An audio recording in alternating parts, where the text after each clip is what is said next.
What is up, guys? Back again with yet another video. This time I'm actually going to be talking about a new release from Mercedes-Benz.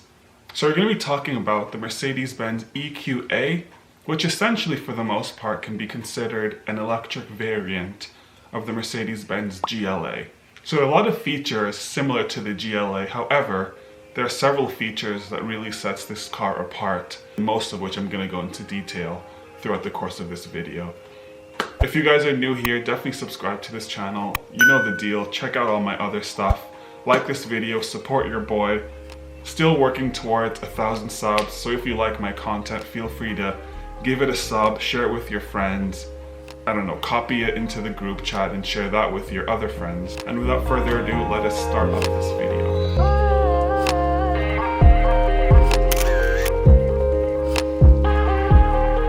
So before getting into the specs, let me know below which of these vehicles seems more appealing to you or which one you would choose. I feel like for me, just going off the aesthetic before actually going into the specs of the vehicle, I personally kind of like the EQA because, I mean, generally Mercedes-Benz are one of the better designers in the car market, and so they usually don't like skimp on quality like Tesla does. I know that's controversial, but that is kind of true. So if you guys aren't familiar with the Mercedes-Benz EQ line, similarly to the C-Class line, I guess the E-Class, the S-Class, the G-Class, in the case of the EQ, it's going to be dealing specifically with electric vehicles. So of course, in this video, I'm talking about the EQA. In the past, I've talked about the EQC. There's an EQE, there's an EQS, but I feel like in this video, I'm here to talk about the EQA. So getting back to that, we're looking at a car that's going to have a mile range of 300. So that's pretty standard for the most part. Comparing it to the Tesla Model Y is also going to have a range of 300. In the case of Mercedes-Benz, however, so for the EQA, while it is listed, or at least rumored to be 300 miles, some people are saying that it could really be between 200 and 250. So really, until the car is like out in production, people are able to test it. Right now, we're sort of just going off of numbers and assumptions. As far as the power goes, I would say that this is probably where the Mercedes-Benz falls just a little bit short, a lot of bit short. Hashtag quick maths. What's 384 minus 187? The answer is 197.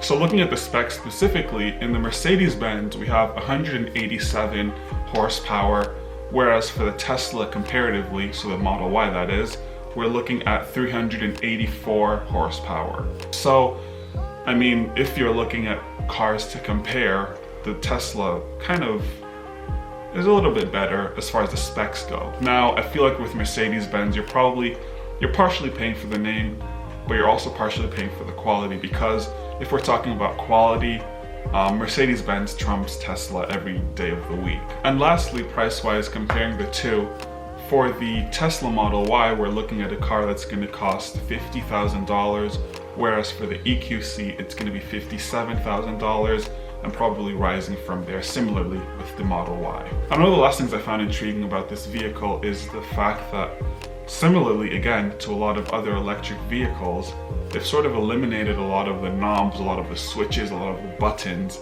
in the center console and the cockpit area in general. So they replaced that with a touch screen, which essentially you're going to be able to do just about everything from. It's seeming as if this vehicle may not be coming to the US. Again, more to come in a little bit. We said that the A-Class wouldn't come to the US, and of course we have Mercedes-Benz A-Classes all over the US now. So again, this is something to sort of feel out. Luckily enough, however, if this vehicle does come to the US, we're looking at a vehicle that's probably likely to have right around 300 horsepower.